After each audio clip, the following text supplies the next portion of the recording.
Bien, buenos días. Yo, en primer lugar, quería agradecer a Arey, por supuesto a Marisa, la invitación y la amable presentación. Estoy encantado de estar con todos ustedes hoy aquí, los que están presentes y los que están conectados, ¿verdad?, a través de la plataforma.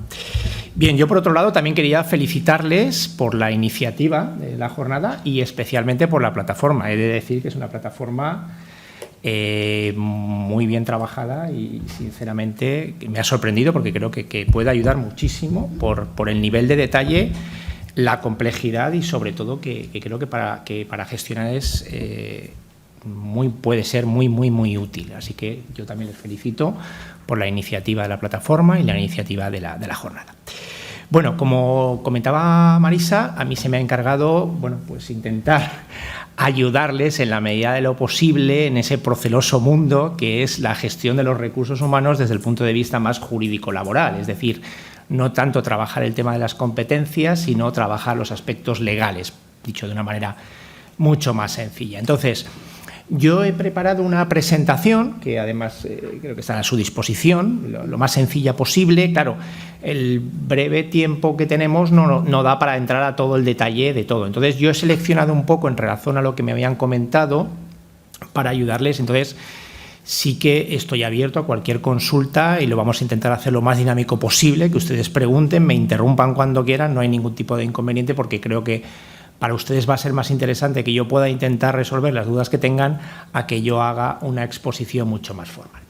Bien, se ha comentado que a la hora de determinar las condiciones laborales, tanto en la exposición de Carlos como Marisa, es importante, las personas que ya trabajan en empresas de inserción son conocedoras, pero aquellas que se pueden estar planteando, yo creo que hay dos elementos que son los que primero hay que tener conciencia. Uno primero es que una empresa de inserción, lo ha dicho Carlos, no deja de ser una empresa que opera en el mercado y por lo tanto se le aplican las mismas reglas que a cualquier otra persona jurídica que realiza una actividad profesional o otro tipo de actividad económica.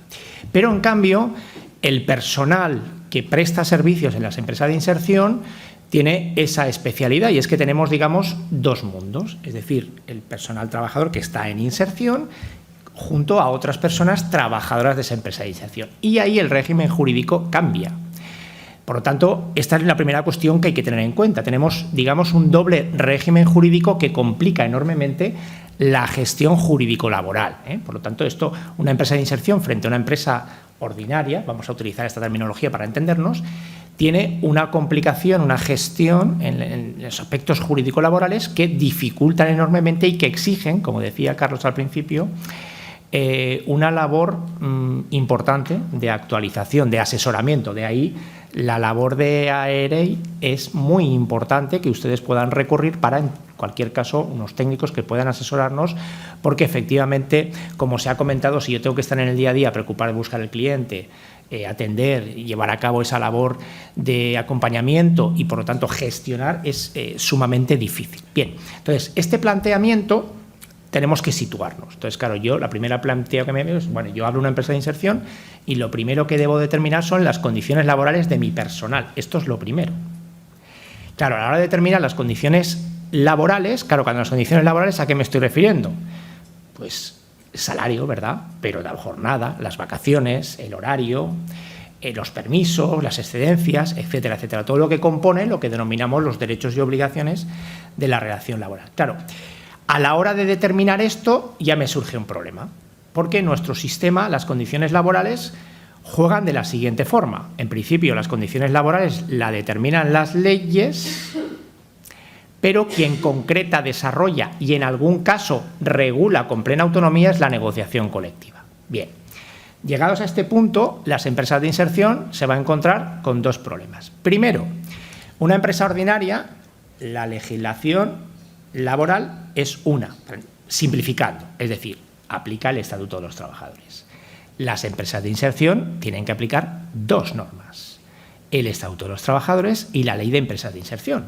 Porque la Ley de Empresas de Inserción es una ley mixta, es decir, regula las condiciones de las empresas de inserción que ya les han explicado, pero regula también condiciones laborales y, por lo tanto, yo tengo que recurrir al Estatuto de los Trabajadores como cualquier empresa y tengo que recurrir también a la Ley de Empresa de Inserción para ver las condiciones laborales del personal en inserción.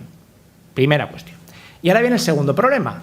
Una empresa ordinaria pues tiene que aplicar, lógicamente, lo que les he explicado, el convenio colectivo.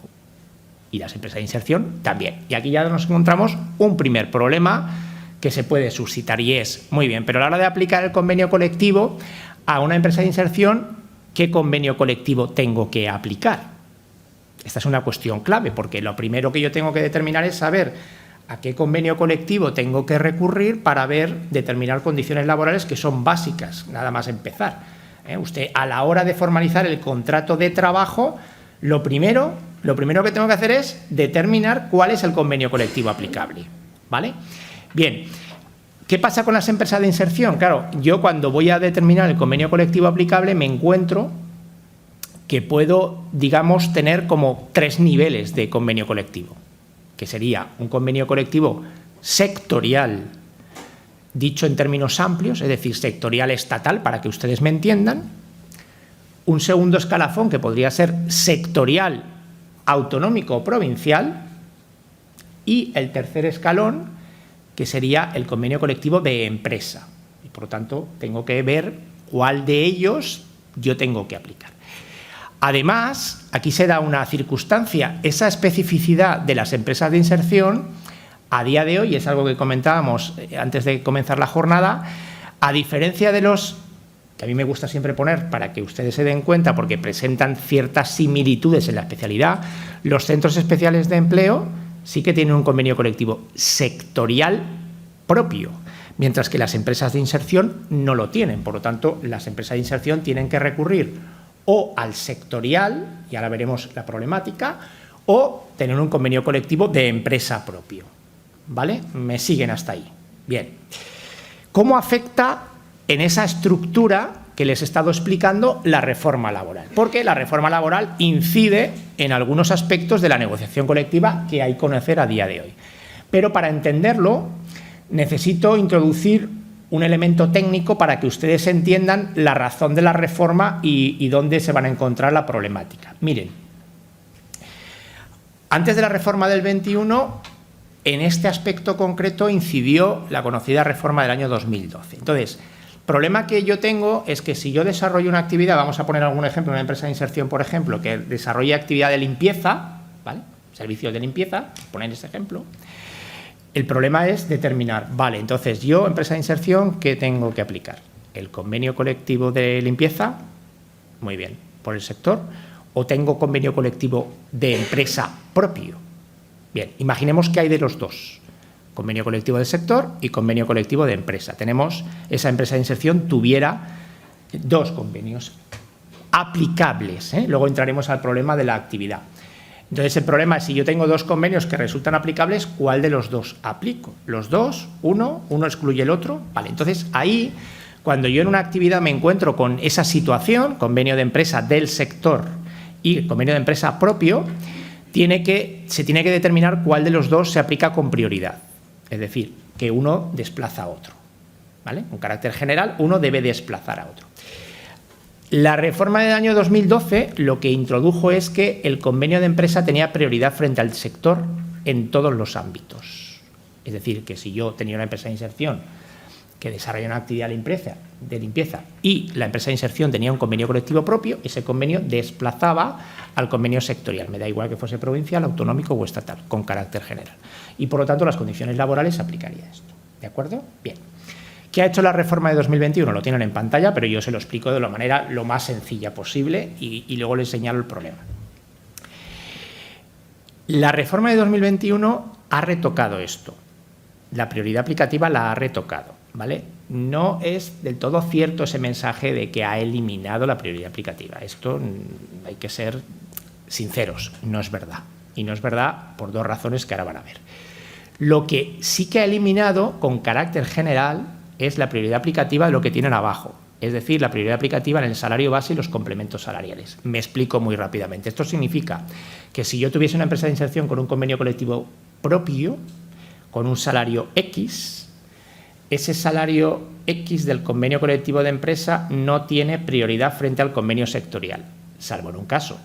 que el convenio de empresa fuese superior al sectorial, en cuyo caso, lógicamente, aplicaríamos lo más favorable para entendernos. Pero si el convenio colectivo de la empresa es un salario o salario, cuando digo salario se refiere, fíjense, al concepto salario base y al concepto complementos salariales. Ahí debería aplicar el sectorial. Pero, sin embargo, en el resto, fíjense, se sigue manteniendo la prioridad aplicativa. Por ejemplo, en materia de jornada se mantiene la prioridad aplicativa de la empresa. En materia de horario también. En la retribución del trabajo nocturno o en la retribución de las horas extraordinarias también mantiene la prioridad aplicativa del convenio de empresa. Es decir, que yo en el salario base o en los complementos salariales, una antigüedad o un complemento de puesto de trabajo, deberé aplicar el del sector si mi convenio, digamos, es inferior, el importe, pero en el resto de cosas que ustedes tienen en pantalla, yo seguiré aplicando el convenio colectivo de empresa. ¿Vale? ¿Me explico?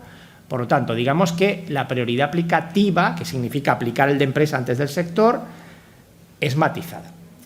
Pero, y esto es ya muy técnico, pero es muy relevante, esto afecta a convenios colectivos que sean, digamos, posteriores a los del sector. Y ahora les me explico. ¿Qué pasa si yo tengo un convenio colectivo de empresa que se negoció antes del convenio colectivo del sector? Vamos a poner un ejemplo. Pongamos que el convenio colectivo sector de la limpieza de Aragón estuviera negociado en el año 99 y una empresa de inserción tuviera negociado un convenio colectivo de empresa en el año 98 y se ha ido prorrogando. ¿Correcto? Vale, para entendernos, esta reforma no se le aplica. ¿Eso qué quiere decir? Que si una empresa de inserción tiene un convenio colectivo que estuviese negociado antes del convenio sector, la prioridad aplicativa la va a mantener, incluido en el salario base y en los complementos salariales. ¿Me explico? ¿Esto lo entienden? Si no, me preguntan. Cuidado, he puesto el ejemplo de anterior para que lo entiendan porque es fácil de ver, pero eso también se puede dar en lo que se llaman vacíos, ¿no? Es decir, si un convenio colectivo sectorial, por ejemplo, pierde su vigencia, imagínense que pierde la vigencia totalmente y están 2 o 3 años con el convenio vencido, no ultraactivo, vencido, o sea, se queda, digamos, que no hay sectorial, 2 años porque están ahí discutiendo si llegar a un acuerdo y ahora llega un convenio de empresa y lo que se llama es ocupar el espacio de negociación, es decir, llego yo, empresa, y negocio mi convenio en un periodo donde no hay convenio sectorial, vuelvo a ganar la prioridad aplicativa y, por lo tanto, no me afectaría esta norma. Seguiría manteniendo la preferencia del convenio de empresa frente al sectorial, ¿vale? Por lo tanto, esta sería una primera idea relevante, ¿eh? Entonces, las ideas que ustedes deben retener es con carácter general. Ahora, si yo no tengo convenio de empresa, no hay nada que discutir. No, si no tengo convenio de empresa, es que no tengo nada que discutir. Tengo que aplicar el convenio sectorial. Ustedes me pueden preguntar, ¿y si hay convenio sectorial, yo podría negociar un convenio de empresa? ¿Me siguen? Respuesta, sí. ¿Y tengo prioridad sobre el sectorial? Respuesta, sí, salvo en salario base y complementos salariales. Es decir, que yo podría, estando vigente un convenio sectorial, negociar a nivel de empresa de inserción un convenio de empresa y se me aplicaría en todo lo que ustedes tienen ahí, salvo en el salario base y en complementos salariales, que debería ajustarme al convenio sectorial. ¿Hasta ahí lo tenemos claro? Primera cuestión. Vale. Problema, que lo hemos comentado en alguna ocasión con Marisa.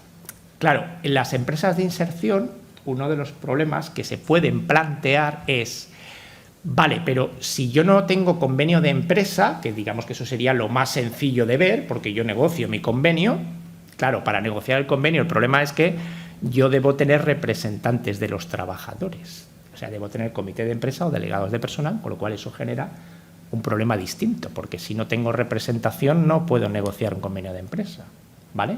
Y ahí es donde puede venir el problema por la especificidad de la relación laboral que antes se ha señalado. Bien. Pero digo, entonces, si no tengo convenio de empresa, ¿cuál es el convenio sectorial aplicable? Esto, ¿vale? Entonces, regla general, Yo sé que Marisa muchas veces me habla del convenio de acción social, ¿no? El convenio de acción social, lo hemos comentado alguna vez, se aplica porque, claro, las empresas de inserción, como tienen esa actividad que no es solo productiva, sino que tiene una actividad, digamos, de inserción, de acompañamiento y tal, bueno, pero la regla general sería la de la actividad que desarrolla, entendida como actividad principal. Es decir, si yo hago limpieza, claro, por eso antes el ejemplo que se ha comentado era importante. Si yo tengo la entidad promotora lo que hace crear es una empresa de inserción. La empresa de inserción, lo ha dicho Carlos, es una persona jurídica independiente. Por lo tanto, la actividad de la empresa de inserción pura es su actividad productiva o económica. Problema, claro, desarrolla otra actividad que no es estrictamente productiva y entonces ahí se puede plantear si yo debo realizar o no. Esto es muy relevante, me van a permitir un momento que haga un salto, luego vuelvo, pero es que esto afecta a esta situación. Y antes, creo que era la presentación de Marisa, cuando ponía ejemplos, ¿no?, de empresas de inserción, yo me estaba fijando porque yo digo, a ver si me da la salida para introducir esto, y me la ha dado, porque ha puesto ejemplos que ponía limpieza, jardinería, y creo recordar. Claro, normalmente las empresas de limpieza o de jardinería, que son empresas de inserción, son empresas contratistas, es decir, prestan servicios de limpieza para otras empresas, o prestan servicio de jardinería para otras empresas. Claro, fíjense, esto se ha visto afectado por la reforma laboral, porque mire la reforma laboral lo que dice en este caso. Dice, regla general, cuando una empresa contratista, en este caso la empresa de inserción, presta una contrata, debe aplicar, como regla general, el convenio colectivo de la actividad que está desarrollando en esa contrata.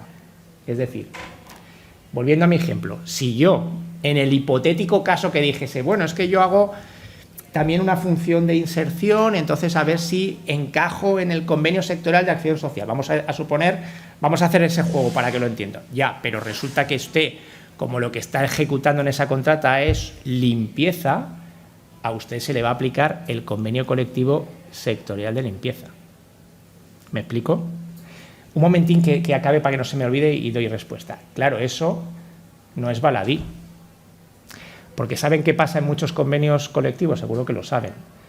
De servicios contratistas, limpieza, seguridad, hay una cláusula que se llama subrogación. Eso los centros especiales de empleo lo tienen resuelto. Mírenlo. Si la empresa contratista es un centro especial de empleo, están excluidos. Ustedes no, como empresa de inserción. Es decir, si usted me obliga a aplicar el convenio colectivo sectorial en esa actividad, me surge un problema que es la cláusula subrogatoria, ¿vale? Lo cual me puede generar problemas en los porcentajes, que puede ser que deje de cumplir los requisitos. No es baladí, es una consecuencia importante. Ahora intentaré decirles por dónde puede haber una salida. Disculpe que la había interrumpido. Esa era la pregunta. ¿Qué pasaba con las subrogaciones y si entonces no se aplicaba? Pero como ahora no da la respuesta, pues era de lo que... Vale. Yo les he puesto, digamos, el nubarrón encima. La norma me dice 3 excepciones. La primera ya se la he dicho. Esto no se aplica a los centros especiales de empleo, ¿vale? Bien, esto la norma no ha introducido ninguna novedad. O sea, la norma lo que hace ahora es reflejarlo, pero esto ya venía siendo resuelto por los tribunales desde hace mucho tiempo, ¿no? Dicen, no, a los centros especiales de empleo nunca se le aplica el convenio de actividad, nunca. Se le aplica el sectorial suyo, ¿vale? Vale, entonces aquí me dice, pero hay 2 excepciones más. Primera excepción, que la empresa contratista tenga convenio colectivo propio, con las reglas del 84. Es decir, que yo, empresa de inserción, aunque prestase un servicio contratista, si tengo convenio colectivo propio, lo aplicaré. ¿Correcto? Lo aplicaré en los términos del 84. Es decir, en los términos del 84, ¿qué significaría? Pues que en principio tendría prioridad en todo, salvo en salario base y complemento, que debería aplicar el del sector de actividad. Me explico. Si soy limpieza, tengo convenio propio, voy a hacer una contrata, yo aplico mi convenio, pero el salario base debería ser el del sector de ese ámbito. No sé si me estoy explicando. O sea, el del sector de Aragón, si la contrata la hago en Aragón. Si no la hago en Aragón, pues tendrá que ser el convenio sectorial de esa comunidad o el estatal, habría que verlo. Y segunda, y ahí es donde puede venir, porque la cláusula es así un poquito ambigua, entonces aquí es donde puede haber esa discusión, dice, y tampoco se aplicará si usted tiene otro convenio colectivo sectorial aplicable. Claro, ahí podría venir esa discusión, decir, oiga, yo como hago una actividad productiva, pero también es hago labor de inserción, ¿a mí me podría ser aplicable el convenio colectivo sectorial de acción social? Digo, me permiten que pongan ese ejemplo porque, claro, lo hemos comentado muchas veces con Marisa y, claro, eso, digo ese, pero podría ser otro, también excluiría la aplicación de ese convenio, ¿vale? Aplicaría entonces otro sectorial que no fuese el de limpieza, dice limpieza, dice jardinería o cualquier otra actividad, ¿vale? Esto es una cuestión. Claro, importante. ¿Cómo se despejan esas dudas? Porque si ustedes van a los convenios colectivos, a veces yo tengo que ir a mirar para saber si yo estoy dentro de ese convenio o no, tengo que mirar siempre dos cosas. El ámbito funcional, que es el primero que hay que mirar, es decir, que es el que me dice qué actividades están incorporadas, y el territorial, claro, es decir, si me aplicará, si estamos hablando de un convenio sectorial estatal, no hay duda, pero si es provincial, pues hay que verlo, o si es comunidad autónoma, claro. Pero yo puede ser, y esto pasa en muchas ocasiones, que diga, pues yo lo leo y no lo tengo claro, o, caso de empresa de inserción, es que yo hago dos actividades, la actividad productiva y además considero que hago también esa actividad de inserción. Entonces, si hay dos actividades, ¿qué aplico? Dos convenios, supuesto que no tenga convenio de empresa. Si tengo convenio de empresa, esto no se lo tienen que plantear, ¿de acuerdo? Porque me lo regulo yo. Entonces, si tengo dos actividades, en ese hipotético, ¿cómo resuelvo yo esto? A ver, aquí siempre lo recomendable es que, ante la duda, hay que hacer la consulta a la Comisión Nacional de Convenios Colectivos, ¿vale? Que es el que le responderá si su actividad está o no está incluida en determinado convenio colectivo, ¿de acuerdo? Si hay duda, es lo más recomendable tener una respuesta, porque digamos que en atención me puede resolver en muchas ocasiones dudas sobre la aplicación del convenio. Insisto en los supuestos en los cuales yo no tenga convenio colectivo propio de empresa, ¿vale? Que tenga que aplicar un convenio de empresa. Y por lo tanto, esto afecta mucho a empresa, actividad contratista, que es muy propia de muchas de las actividades que desarrollan a través de las empresas de inserción. Vale. ¿Nos ha quedado esto claro? ¿Sí? Vale. Sí. Con el tema de la subrogación, y aunque tengamos el convenio colectivo propio, convenio colectivo, otro convenio sectorial, es una pregunta, ¿no estaría por encima del artículo 44 del estatuto? ¿O no sería de aplicación el artículo 44? No, es que, claro, vamos a ver, el artículo 44 es transmisión de empresa. Unidad productiva, correcto. Por lo tanto, se tiene que dar los requisitos de que haya transmisión. ¿Me explico? Es decir, si yo en una contrata, por definición, cuando yo me quedo en una contrata, yo no tengo obligación de quedarme el personal adscrito a esa unidad productiva. Me estoy explicando, ¿no? Por lo tanto, el 44 no lo aplico porque a mí no me transmiten la unidad productiva.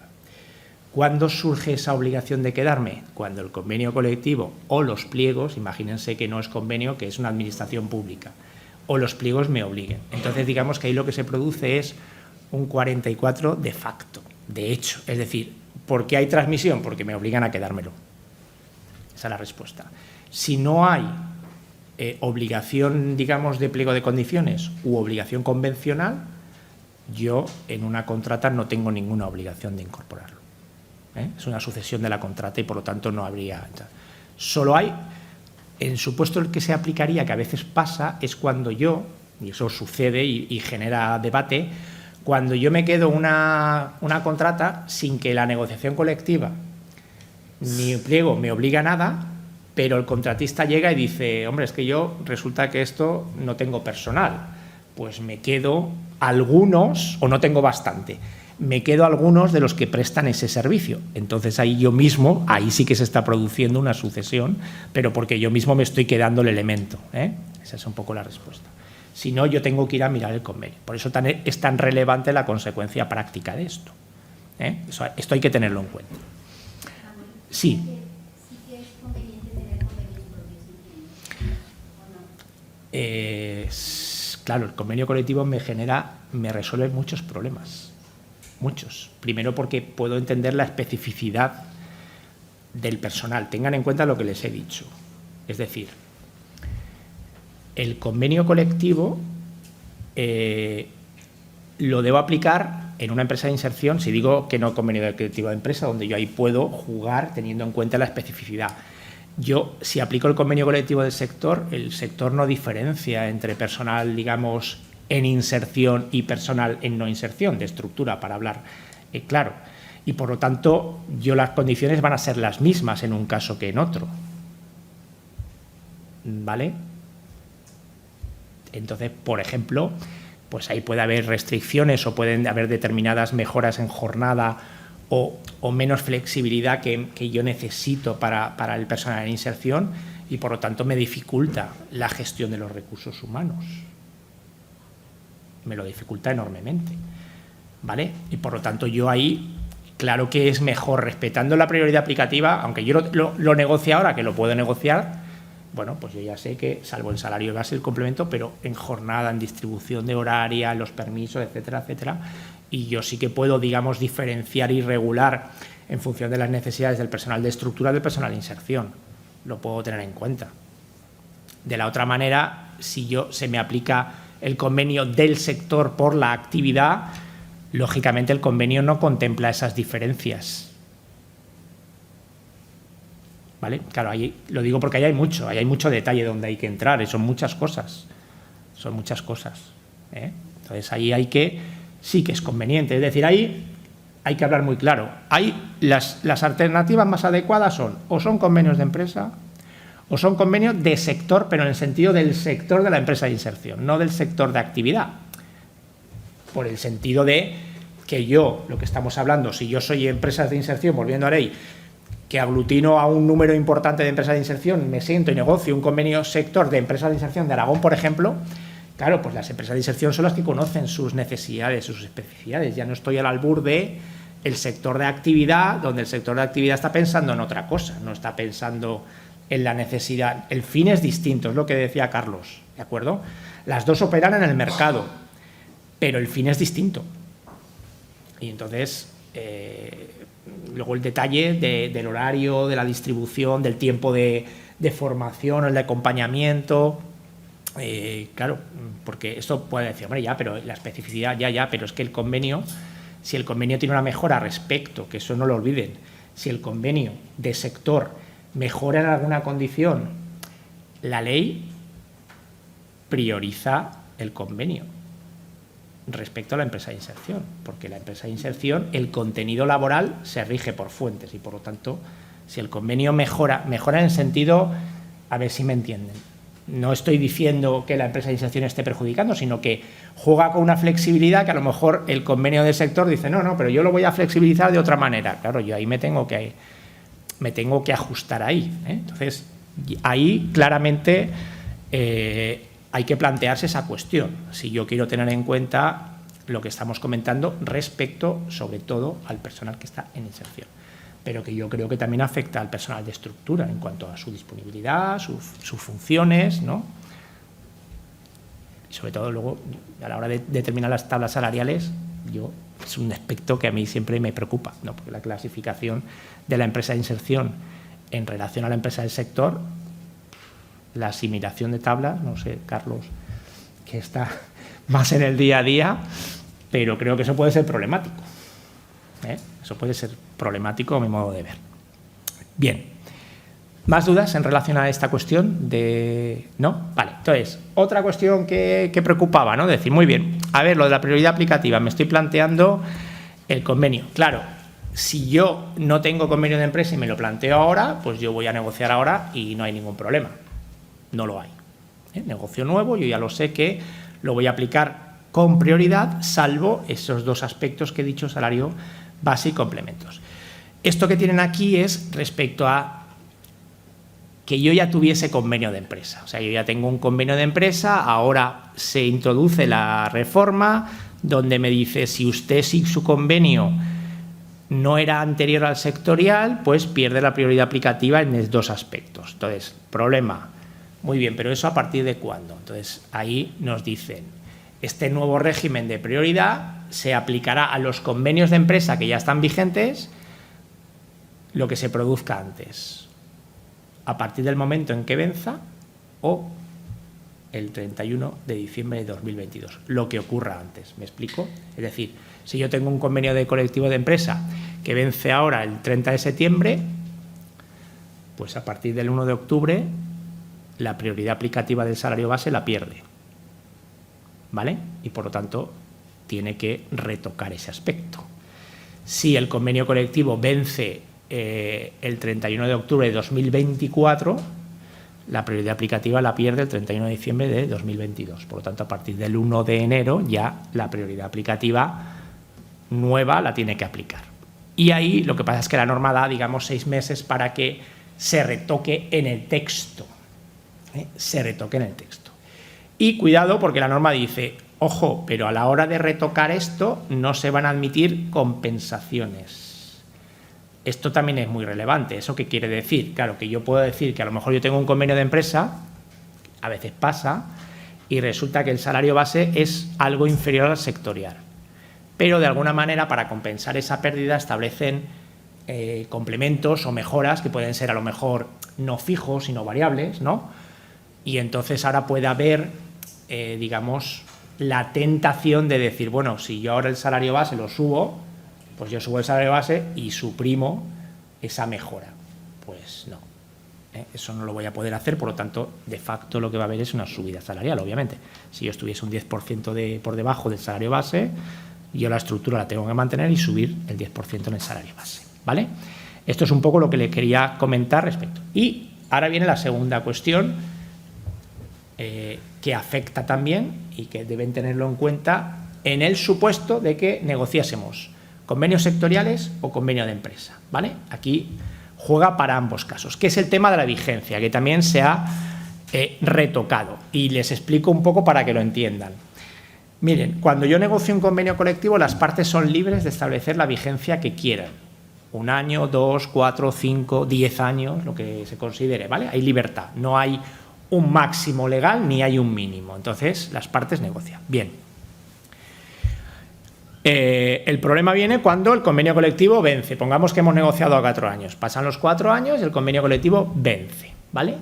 Entonces, práctica de negociación, que esto les puede venir bien a efectos de la plataforma, ¿no? Del asesoramiento. Efectos prácticos. Muy bien, cuando vence, ¿qué hay que hacer? Claro, pues cuando vence hay que siempre negociar 2 aspectos. Uno, si voy a tener prórroga automática, ¿vale? Normalmente los convenios tienen prórroga automática. ¿Eso qué quiere decir? Que pasan los 4 años y si nadie dice nada, el convenio se prorroga normalmente de año en año, ¿vale? Hasta que alguien diga, vamos a sentarnos a negociar, ¿vale? Entonces ahora viene la segunda parte, que es, si vence el convenio y una parte lo denuncia, una parte, me refiero, lógicamente está la empresa o el sector y los representantes de los trabajadores. Entonces, una parte de denuncia significa, ha vencido, queremos negociar uno nuevo. Vale. Ahí es donde se plantean los problemas, porque cuando uno lo denuncia, negociar un nuevo convenio lleva tiempo. Puede que sea poco, si las partes están de acuerdo, lo tienen muy claro, puede ser muy rápido, puede ser aquello larguísimo. Vale. Entonces, técnicamente, ¿qué pasaba? Que cuando yo denuncio el convenio, si tardo mucho en negociar, no puede haber vacío normativo. ¿Me explico? Porque si yo denuncio un convenio, el convenio en ese momento ya no se aplica. Si yo tardo 3 años, tenemos un problema, porque entonces, ¿cuáles son las condiciones laborales del personal en esos 3 años? ¿Vale? Entonces, ahí eso se salva con, digamos, una figura que se llama la ultraactividad, que seguro que la han escuchado, que es el convenio, digamos, se mantiene, se aplica provisionalmente, ¿no? Provisionalmente, sin actualización, salvo que mientras yo negocio digo, bueno, vale, vamos a seguir negociando, pero no tenemos que negociar la subida salarial, porque si no, en ultraactividad no hay actualización, se sigue aplicando, ¿verdad? Lo que se negoció, imagínense, si hace 4 años, pues hace 4 años, vale. Entonces, esa ultraactividad tradicionalmente en nuestro sistema era indefinida. O sea, yo denunciaba un convenio y el convenio se seguía aplicando provisionalmente hasta que llegásemos a un nuevo acuerdo. Podrían ser 5 años, 10, lo que sea, ¿vale? Entonces, en el año 2012 eso se eliminó estableciendo un límite máximo de 1 año y se dijo, mire ustedes, en el año han tenido que llegar a un acuerdo. Si en 1 año no han llegado a un acuerdo, el convenio decae, sí o sí, ¿vale? Bien. La reforma de 2021 ha, digamos, matizado esto. ¿Ha vuelto a lo anterior, como se suele decir? No exactamente. Digamos que hace un mix.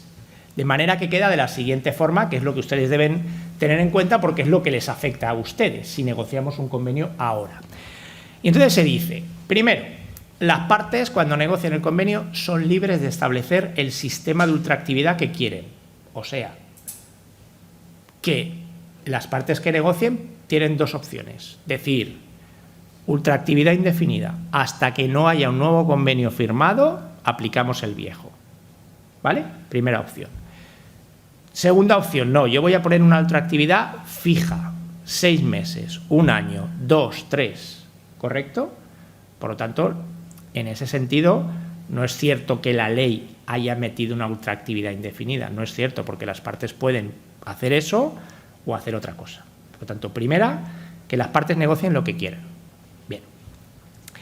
Si no han negociado nada, entonces es cuando se aplica el régimen legal, ¿vale? O sea, si las partes cuando negocian el convenio no han previsto esto, entonces aplicaremos el régimen legal, que es el que tienen aquí, que no me voy a detener mucho porque esto ya es muy técnico, pero para que entiendan, que es básicamente ustedes, si no han negociado nada, yo les voy a dar 1 año. Si en 1 año no hay acuerdo, los llevamos a mediación o arbitraje sí o sí. Y allí hay que intentar llegar a un acuerdo y si ustedes no llegan a un acuerdo será el árbitro el que dicte un laudo y obligará. ¿Vale? Esto es relevante. De alguna manera es para que el sector o la empresa no se quede sin regulación, pero tampoco aquello se mantenga de manera indefinida. Bien, esto básicamente creo que es lo sustancial para no liarme más, porque ustedes si no ahí creo que no es el momento y prefiero que ahora demos un repaso en las cosas más esenciales de la contratación, ¿vale? Pero antes de pasar a esto, ¿alguna duda relevante en negociación colectiva? Que como ven es muy importante porque es el marco regulador de todas las cuestiones. ¿Ninguna? Sí. Yo solo planteando el caso que se empieza una empresa nueva que se supone que es pequeñita cuando inicias y entonces tienes un convenio colectivo que aún es pequeño. Entonces, Correcto. empiezas a hacer como varias actividades, no es una única, sino que vas un poco probando, a lo mejor de limpieza o de otras cosas que te encargan, pero no es una única actividad.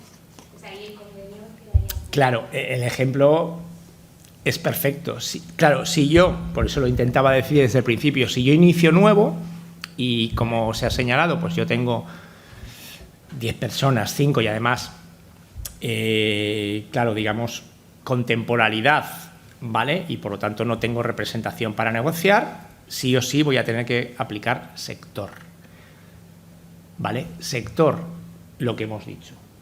Solo hay 2 alternativas, o sector de actividad o sector, digamos, de las empresas de inserción, para entendernos, para diferenciar. Actividad me refiero a la actividad productiva, no estoy hablando de la otra actividad que desarrolla la empresa de inserción.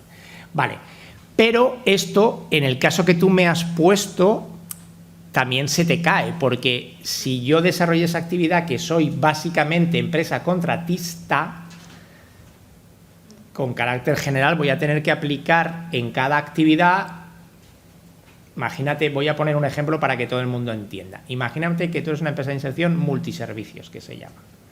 Es decir, que yo hago limpieza, que hago jardinería, que hago mantenimiento, que hago vigilancia, multitud de actividades. Con la reforma lo que me está diciendo es que si tú no tienes convenio de empresa, en cada otro convenio sectorial aplicable, vuelvo a lo mismo, tendrías que aplicar el convenio colectivo de cada actividad que desarrolles en cada contrata. Es decir, que si yo hago 5 actividades para entendernos, tendría que explicar a cada grupo de personas 5 convenios distintos, salvo que tenga convenio de empresa o otro que sea sectorial que me resultable aplicable. ¿Te lo he aclarado? Vale. Pero no sé si esto desincentiva, Carlos, tú, si esto desincentiva o no. No pretendo desincentivar. Mi función aquí es poneros las cosas, digamos, para que entendáis la problemática, porque al final, lo decía Carlos, es que lanzarse supone un reto que hay que gestionar. Sobre todo, yo creo, aquí es muy importante la labor que haré y haga. Es decir, ese asesoramiento de recurrir para que ellos como técnicos puedan decir, pues mira, hacemos esto o hacemos esa consulta, porque tú creo que el ejemplo lo has puesto, una empresa pequeña que está empezando, pues una empresa pequeñita y que además no puede contar, como se decía, con una estructura, eso es impensable, que yo pueda tener a una persona que se va a dedicar solo a mirar la legislación y las subvenciones, no va a dar al principio. Con lo cual es muy importante el apoyo de las asociaciones porque yo pueda hacer esa consulta. Oye, y en este caso, ¿qué nos interesaría? O cuál es el convenio del sector aplicable, ¿no? Por poner ese ejemplo. Yo creo que allí el apoyo es importante. ¿Vale? Bien, ¿más dudas? ¿No? Vale, pues vamos rápidamente. Sí, Marisa, si voy mal de tiempo, yo... No, acabas muy yo interesante. Yo no tengo problemas, no tengo prisa. No, como así el último que, cuarto de hora era preguntas, pero sí, las estamos haciendo... Sí, no hay problema. No hay yo problema, sí. prometo en esto no detenerme mucho, porque claro, para la reforma nos tendríamos que tirar aquí una mañana viéndolo todo, pero yo voy a intentar transmitir los mensajes que quiero. Vale, entonces, primero, no se olviden. A ver, vuelvo a repetir, en la empresa de inserción yo voy a tener 2 colectivos de personas trabajadoras. Vamos a llamarles de estructura para entendernos, que ahí sería el personal de acompañamiento y el personal de producción y las personas trabajadoras en inserción. ¿Correcto? Vale.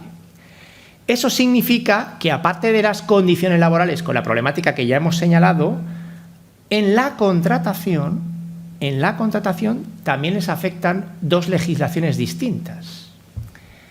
Al personal de estructura, o sea, técnicos de acompañamiento y técnicos de producción, le aplicaremos los contratos de trabajo que vienen regulados en el estatuto, ¿vale? Y al personal que está en inserción, ojo, atención, también se le aplica la contratación del Estatuto de los Trabajadores, exactamente igual, porque son trabajadores por cuenta ajena, solo que, como han anticipado Carlos y Marisa, la ley de inserción regula un contrato temporal específico. Pero no significa que estos contratos no se puedan utilizar. ¿Vale? Es decir, que ahí digamos que el personal que está en inserción puede ser utilizable ambos contratos y por eso hay que conocer cómo afecta la regulación. Es verdad que mayoritariamente el que se utiliza es el contrato en inserción, porque está en este sentido bonificado y más que porque está bonificado, ahora, si lo miro desde la perspectiva de la reforma, porque me da flexibilidad. Y ahí, como se ha señalado, pues en estos momentos el Ministerio de Empleo y Economía Social está elaborando una nueva ley para dar, digamos, un estatuto propio en ese contrato. Estatuto quiere decir una regulación propia, no como ahora que se remite al antiguo contrato de fomento de la contratación temporal para las personas de diversidad funcional, ¿no? Sino darle un contenido propio. Entonces, eso me resuelve muchos de los problemas que me puede generar la reforma laboral. Bueno, pero muy importante, porque insisto que ustedes como gestores tienen que estar pensando siempre en los 2 colectivos. Claro, es que no solo me tengo que preocupar del colectivo que de inserción, que el colectivo de inserción tiene no solo la problemática que decía Carlos, la problemática de la inserción en el mercado ordinario, sino que va acompañado de problemas personales, familiares, etcétera. Pero respecto al personal de estructura, yo también tengo que pensar en ellos, la contratación. Esto es básico, porque antes yo creo que ese mensaje es muy relevante. La empresa de inserción tiene una finalidad social indudable y tiene una repercusión, como les decía Marisa, importantísima para la sociedad, pero no deja de operar en el mercado. Y las reglas son las mismas que para una sociedad capitalista. Y, por lo tanto, hay que saber manejar la gestión de los recursos humanos, no se puede olvidar. Bueno, entonces, ¿qué ha sucedido? Pues fíjense, el mensaje ya está claro. Lo que hace la reforma laboral es intentar dificultar la contratación temporal, ¿vale? Intentar dificultar la contratación temporal. Reduciendo básicamente los contratos temporales a 2, ¿vale? Y haciendo una apuesta clara por la contratación del fijo discontinuo, ¿vale? Que es una forma de seguir teniendo contratación temporal, pero bajo un paraguas de contratación indefinida. Básicamente esto es lo que hace, ¿vale? Pero la negociación también afecta a los contratos que llamamos formativos, antiguo contrato de aprendizaje para la formación, hoy contratos de alternancia y contrato para la información. Yo ahí no sé muy bien si las empresas de inserción tienen un porcentaje elevado, me da la sensación que no, de utilización de contratos formativos muy bajita, ¿no? O prácticamente nula. Yo creo que no son casi todos, en su mayoría, temporales de fomento Sí, de el empleo, total de anterior fomento. de la ley. Correcto, En correcto. 80 y tantos, 90%. Por eso, bueno, pues afecta. Entonces, importante. Ahí hay un elemento que también se ha modificado, que es la concatenación de contratos. Y esto es muy relevante, que ahora lo vamos a comentar. Bien, básicamente, fíjense cómo queda, porque esto es importante a día de hoy. Claro, al reducirse los contratos temporales de 3 a 2 y además cambiar la denominación, ahí se plantea un problema de régimen transitorio que hay que conocer, ¿vale? Entonces, claro, muchas de las preguntas, por ejemplo, podría ser, oiga, si yo resulta que yo a lo mejor contrato un personal de acompañamiento de producción porque ha salido un proyecto donde yo voy a asignar personal de inserción y entonces, como es un proyecto, voy a hacer un contrato de obra para el personal de acompañamiento o ya lo tengo. ¿Qué pasa con estos contratos de obra? ¿No? Por poner un ejemplo que se puede dar. Bien, los contratos de obra han desaparecido. Entonces, claro, ¿qué sucede? Pues fíjense cómo queda. Si yo tenía un contrato de obra que lo negocié, obra o servicio, para entendernos, que lo negocié, lo firmé antes del 31 de diciembre del año pasado, ese contrato de obra mantiene la duración que tenía, o sea, la obra o servicio. Básicamente, si eso está vinculado a un proyecto, pues lo que dura es el proyecto, ¿vale? Si son 2 años como si son 3. No hay problema, ¿vale?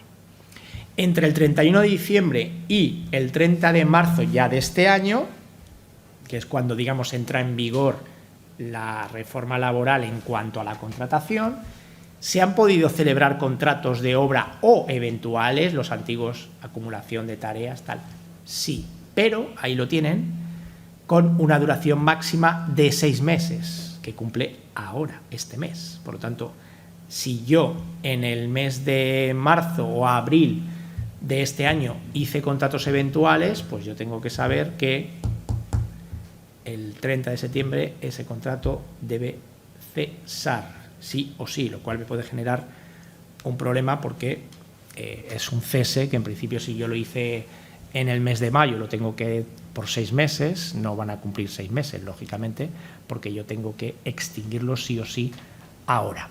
Bien, y a partir de ahí ya todo lo que haga ahora se me queda en, como van a ver, 2 contratos que los tienen en pantalla. El contrato por circunstancia de la producción, que este se parece en la denominación al antiguo contrato eventual o por circunstancia de la producción, y el contrato de sustitución de la persona trabajadora, antiguo contrato de interinidad. Como ven, el contrato de obra ha desaparecido. Bien. Vamos a situarnos en la empresa de inserción, porque esto no se trata de hablarlo en general. Vamos a la empresa de inserción. Claro, se ha comentado, y es la realidad, ¿no? Al personal que está en inserción, pues lo habitual, un porcentaje elevadísimo, si no es el 100%, será el antiguo contrato de fomento de la contratación temporal o el nueva denominación que le dé la ley que se publique, ¿vale? Bien. Pero el personal de estructura, hay que tener claro esto, personal de estructura, lógicamente, yo ahora me tendré que plantear las siguientes posibilidades. 1, evidentemente, ¿no? Contrato indefinido, no hay problema. 2, contrato indefinido en la versión fijo discontinuo, porque a lo mejor yo digo, a lo mejor tengo proyectos que están en función, a lo mejor hay periodos donde no hay actividad de acompañamiento, por lo tanto a lo mejor a mí me interesa un fijo discontinuo. Esto hay que valorarlo, cada empresa tiene que hacer ese plan de negocio, de gestión, de decir, bueno, es que a lo mejor yo tengo periodos de actividad donde no hay actividad. y entonces a lo mejor el personal de acompañamiento no tiene nada que hacer ahí, ¿vale? Y luego lo vuelvo a necesitar. Este es el análisis que antes Marisa les decía, esto es muy importante, ¿vale?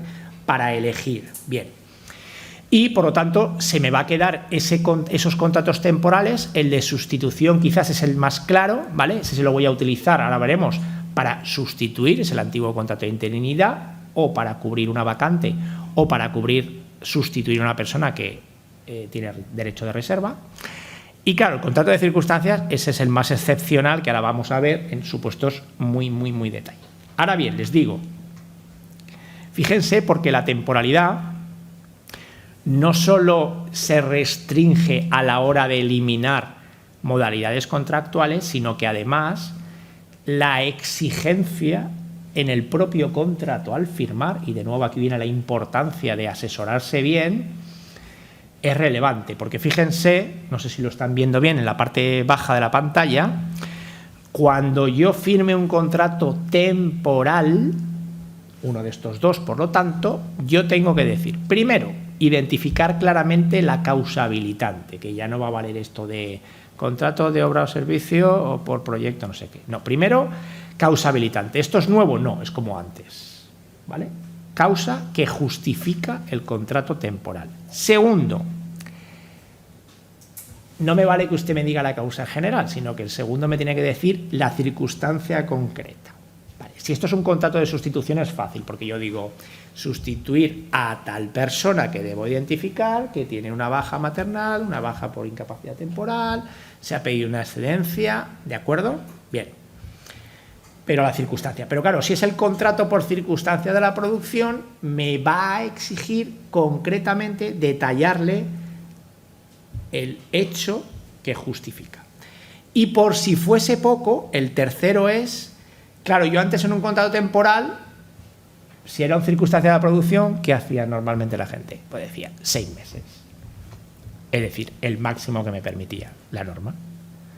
Ahora ya no me va a valer eso, porque ahora me dice, no, usted tiene que justificar, si me pone 6 meses, que la circunstancia que me ha dicho antes va a durar 6 meses. ¿Me estoy explicando? O sea, si yo digo, voy a contratar por circunstancia de la producción porque me ha entrado una contrata, que es tal contrata que va a hacer tal actividad. Muy bien. Y entonces ya ahora no podré decir 6 meses, tendré que decir que esa contrata efectivamente dura 6 meses, o dura 3 meses, o dura 1, ¿vale? Por lo tanto, triple exigencia documentada, ¿eh? Cuando digo triple exigencia es porque en el propio contrato ya voy a tener que figurar. Bien, entonces, lo voy a simplificar, porque me están mirando como diciendo esto. Como lo van a tener ahí para revisárselo, pero básicamente resulta que en el contrato por la circunstancia de la producción lo que parece un contrato realmente son 3 contratos. Bueno, 3 contratos. El contrato es 1, pero hay 3 posibilidades de causas. Solo que la duración, como ven, cambia. Si nos vamos a causa imprevisible, o sea, a causa imprevisible, y ahí es donde ya empezaremos a debatir, porque imprevisible es imprevisible. Es decir, tiene que ser un proyecto que yo no tenía previsto que entre. Porque uno puede decir, bueno, es que yo trabajo por proyectos. Lo que me van a decir es, ya, pero si el proyecto, usted sabe que trabaja por proyectos, los proyectos se le repiten todos los años. Si se le repiten todos los años, no puede ir a circunstancia de la producción. Tiene que ir al fijo discontinuo. ¿Me explico? Entonces, por eso hay que hacer un análisis. Es verdad que yo puedo jugar a lo mejor el primer año, digo, bueno, es que yo este proyecto, yo no lo sé si va, me explico, pero claro, a partir del segundo año ya no va a colar, porque va a haber reiteración de proyectos, ¿vale? Bueno, en esos casos del imprevisible sí que se mantiene de alguna manera esa duración de 6 meses, ¿vale? Máxima de 6 meses. De aquí ha desaparecido el antiguo margen aquel que era 6 dentro de un periodo de 12, ¿vale? Ahora esto ha desaparecido porque son 6 meses. Ampliable a 12 por convenio colectivo sectorial, es decir, aquí el convenio colectivo de empresa no puede jugar. El convenio colectivo de empresa no puede decir, no, yo los contratos para mi empresa 12 meses, no. Eso queda reservado al convenio sectorial. Por lo tanto, máximo de 6 meses, no en un periodo de 12, no, 6 meses. por esa causa, ¿vale? Y además con una única prórroga. Por lo tanto, si yo hago 3, yo luego puedo prorrogar 1, 2, 3 máximo, pero una prórroga. No puedo hacer 3, luego 1 más y 1 más. Solo me cabe una prórroga. Luego, si hago lo de menos de 6, pues luego lo que yo quiera, pero una única prórroga. Bien, y como le he puesto ahí. Pero luego está el de las previsibles, ¿no? Claro, el de las previsibles, que esto es de alguna manera intenta responder al tema de obra, es decir, previsibles es que yo sé que esa actividad va a entrar, pero claro, ¿cuál es el problema? Que esa me encajaría para proyectos, pero fíjense, claro, la duración máxima anual es de 90 días.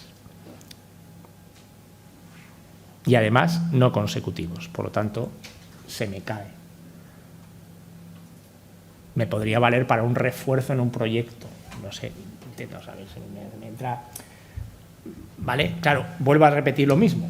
Esto, para el personal en inserción lo tenemos resuelto, porque yo me voy en el contrato temporal de fomento, que tiene su propia regla y va a tener su régimen jurídico. Pero el personal de estructura de apoyo, si no es indefinido, voy a estas reglas y esto hay que tenerlo en cuenta, es importante. O ya no voy al personal de apoyo de técnico de producción o técnico de inserción. Vamos a suponer personal que está en oficina, vamos a entendernos, ¿no? Que yo pueda tener alguien que me va a llevar la contabilidad, tal. Que muchas veces se jugaba y decía, bueno, pues aquí temporales y vamos haciendo. Bueno, pues esto hay que revisarlo, ¿eh? Esto hay que revisarlo. Y una cosa que hay que revisar, y esto me permite en un momento que me salten, ahora vuelvo al temporal, pero es que esto no quiero que acabemos el tiempo. Esto es algo que la actual ley de empresa de inserción no tiene recogido y la reforma laboral le afecta, por eso la reforma de la ley de empresa de inserción, la propuesta es que recoja la exclusión, porque fíjense, ¿qué me dicen ahora? Para endurecer, incluso aunque yo los contratos temporales los haga bien, ¿me explico? O sea, hay causa, me han establecido, hasta ahora había una cláusula de concatenación de contratos que llamábamos subjetiva, ¿vale? Que esta es la que se mantiene, que es esta, que es la que me dice, si usted con una persona hace 2 o más contratos, antes era de acumulación o de obra, el único que se excluye es el de interinidad. O sea, si yo contrato personas con contrato de interinidad, ese en el cómputo no me entra, ¿vale? Ahora me dicen, si usted hace contratos por circunstancias de la producción, igual que antes, 18 dentro de un periodo de 24, esa persona se ha convertido en indefinida, aunque el contrato esté bien hecho. Vale, ¿eso es nuevo? No. Pero miren la de al lado, esa es nueva. Ahora ya no es persona también, ahora es puesto. Es decir, que si yo, por ejemplo, tengo un puesto de trabajo de técnico de producción, que le hago contratos temporales, porque no es persona en inserción, no le puedo aplicar el contrato de fomento, le tengo que aplicar, imaginen que le aplico, que no es indefinido, si es indefinido no discuto esto, pero si yo lo hago temporal porque digo, bueno, a lo mejor, no sé, es nuevo, vamos a ver, depende del proyecto, esto hay que tenerlo en cuenta, porque ahora lo que se va a mirar también es el puesto, y entonces ahora es, aunque una persona lleve conmigo 6 meses, si el puesto que está ocupando lleva 18 meses sobre 24 siendo ocupadas con contratos temporales, el que llegue en ese momento, esa persona se convierte en indefinida. ¿Lo entienden? La regla subjetiva nos fijamos en la persona. Y entonces yo digo, a ver, esta persona, ¿cuántos contratos temporales lleva con esta empresa de inserción? Tantos. ¿Lleva 18 meses? Este es indefinido. Pero la otra no. Porque la otra lo que se va a fijar es en el puesto. Entonces, si yo digo, técnico de acompañamiento, a ver, esta persona, este puesto, lleva 18 meses sobre 24 siendo cubierto con temporales. Pues ese puesto tiene que estar cubierto por un personal indefinido, con lo cual se convertiría aquel que en ese momento llegase. ¿Me explico? Cuidado, porque eso va acompañado de una obligación de la empresa, y es que es la empresa la que tiene obligación ya de comunicar a la persona si cumple alguna de esas dos condiciones, diciéndole que se ha convertido en indefinido. Pero aunque la empresa no lo haga, el propio Servicio Público de Empleo o el trabajador se puede dirigir y pedir que digamos, comunique. Si lo hace de oficio el Servicio Público de Empleo o a petición del trabajador, el propio Servicio Público de Empleo lo pondrá en conocimiento de la Inspección de Trabajo a efectos de sanciones oportunas, ¿vale? Pero el propio servicio puede decir, no, este señor, este es el historial. Sí, efectivamente, usted ya lleva 18/24, en un caso o en otro, por lo tanto tiene la condición de indefinido. Esto es importante por lo que decíamos de la gestión, ¿vale? Es muy importante tener claro los puestos de trabajo, qué necesidad van a tener, si es temporal justificada o no es temporal justificada, ¿de acuerdo? Si no es temporal justificada, debe siempre recurrirse al indefinido, sea indefinido ordinario, sea indefinido a tiempo parcial, sea indefinido fijo discontinuo, ¿vale? La temporalidad debe recurrirse cuando el tema sea muy claro, porque, y vuelvo a lo mismo de antes, si yo me fijo en esto, se lo digo sinceramente, si aquí empezamos a discutir qué entendemos cada uno por esto, seguro que las opiniones posiblemente no coincidan ninguna. Por lo tanto, si es difícil para los técnicos, piensen en personas que no están acostumbradas a hacer la interpretación. Entonces, como no sea un caso muy claro, hay que plantear lo que estamos diciendo, ¿no? Ese recurso al contrato indefinido, hablo, insisto, del personal de estructura, ¿no? Definir muy bien esa necesidad que antes señalaba Marisa. Y el tema del contrato para sustitución, digamos que sí que es más claro, sí, más claro. Lo que pasa es que aquí yo siempre aprovecho. En sustitución de interinidad, bueno, pues digamos que mantiene, ha cambiado la denominación con algún pequeño retoque. Está el de vacante, ¿vale? Con esa limitación de 3 meses o plazo inferior, si en el convenio dice que sea inferior, que sería, bueno, pues si yo estoy haciendo un proceso de selección para un puesto, digo, bueno, pues vale, mientras hago el proceso de selección voy a contratar a una persona que cubre la vacante. Esa vacante, lo que pasa es que solo la voy a poder cubrir durante 3 meses por proceso. No podría decir, no, hago 3 meses y ahora contrato a otro 3 meses más, no puede ser, ¿vale? Porque es 3 meses máximo por proceso. Y luego el de sustitución. Y el de sustitución, cuidado, porque a veces el contrato de interinidad se entiende mal, ¿vale? Entonces, muchas veces nos encontramos que se utilizan contratos de interinidad para cubrir vacaciones. Cubrir vacaciones no es causa de interinidad, ¿vale? Causa de interinidad solo es cuando hay una reserva de puesto de trabajo. Por lo tanto, supuestos de incapacidad temporal, maternidad, paternidad, excedencias con derecho de reserva, o sea, forzosas o voluntarias mejoradas, ¿vale? Solo esos casos. Vacaciones no es ninguna situación que da derecho. Por lo tanto, vacaciones, si yo tengo que cubrir vacaciones, pues viene el problema. ¿Por qué viene el problema? Seguro. Como por ejemplo, dice, como por ejemplo vacaciones, que se lo he puesto ahí. Sí, porque la norma dice eso. El problema es que, fíjense que sigue siendo dentro de imprevisible. Y le pongo un ejemplo para que lo entiendan, porque esto va a generar, de hecho, hay una reciente sentencia que no trata la reforma laboral, pero que tiene que ver con una conocida empresa pública con muchos trabajadores donde se utilizaba el antiguo contrato de acumulación de tareas para cubrir vacaciones, y el Supremo ya ha dicho que ahí de acumulación de tareas nada.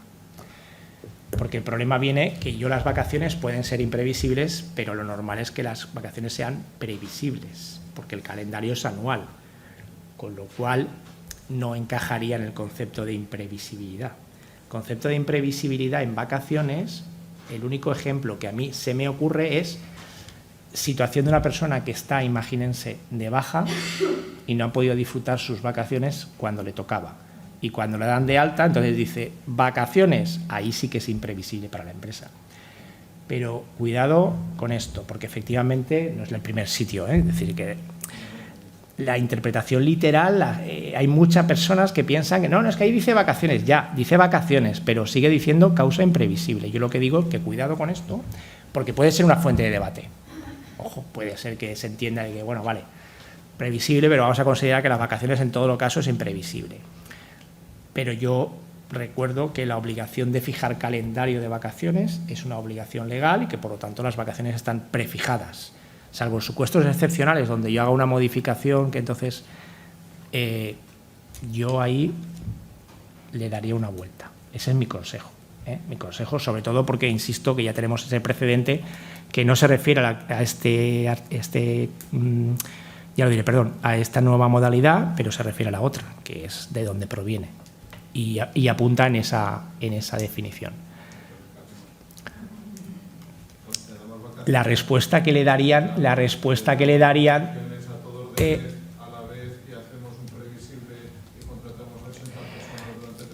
si es previsible, yo tendría que el problema tendría la vía derecha, pero el problema que son los 90 no consecutivos.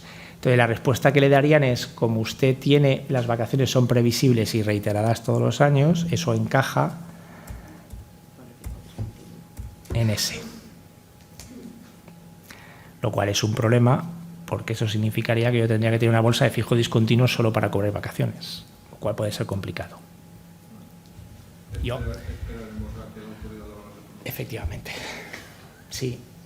Prueba y error. Prueba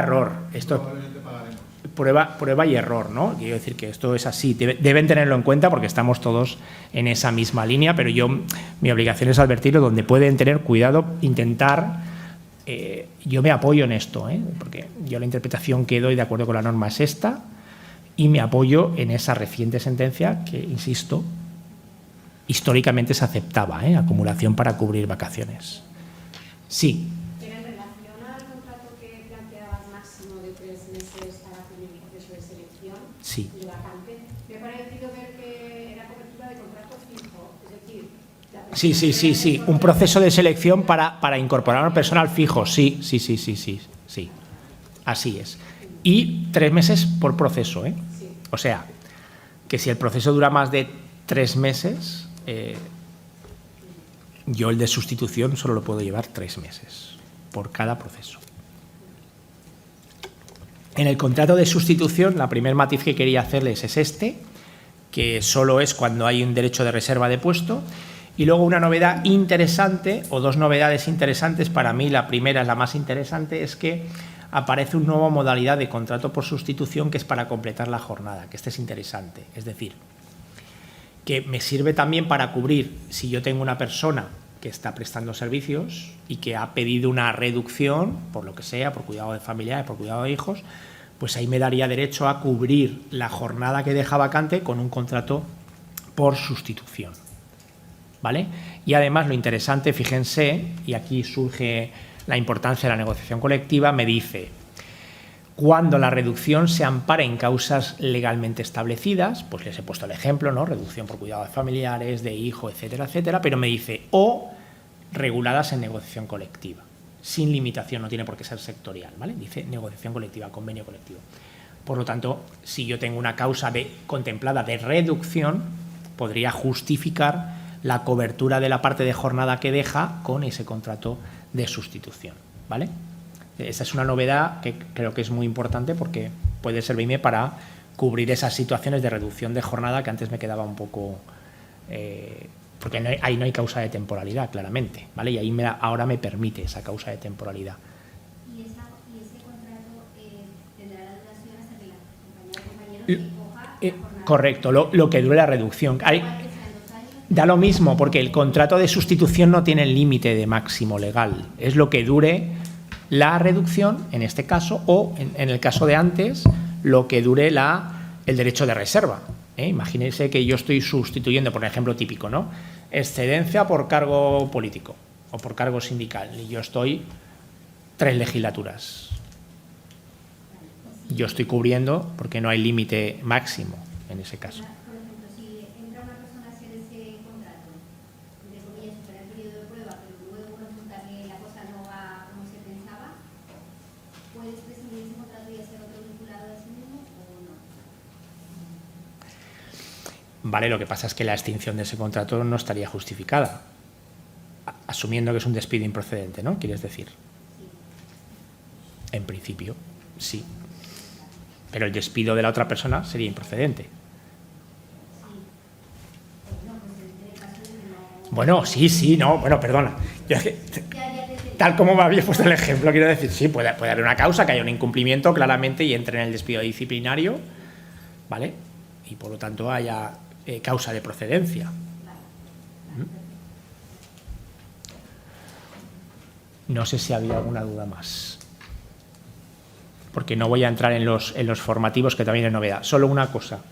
Los contratos temporales, lo que sí que deben tener en cuenta, y eso afectaría sobre todo a los imprevisibles, es que, digamos que también se desincentivan a través de la utilización de un bonus malus, ¿vale? Que es aquellos contratos que sean de menos de 30 días, llevan una cotización adicional que se abona al finalizar el contrato, ¿vale? O sea, digamos que les recuerdo que lleva doble gravamen, porque el contrato temporal lleva un gravamen en la cotización por desempleo, ¿no? Lleva más superior, y luego se le añade esta contratación adicional que se debe a ingresar al final del contrato. Bueno, y yo las novedades en el formativo no me voy a detener, lo tienen ahí resumido, ¿vale? Porque plantea, digamos, menos problemáticas, una nueva regulación y en todo caso la empresa de inserción gasta menos, ¿eh? Así que nada, estoy a su disposición por si hay alguna otra consulta. Muchas gracias.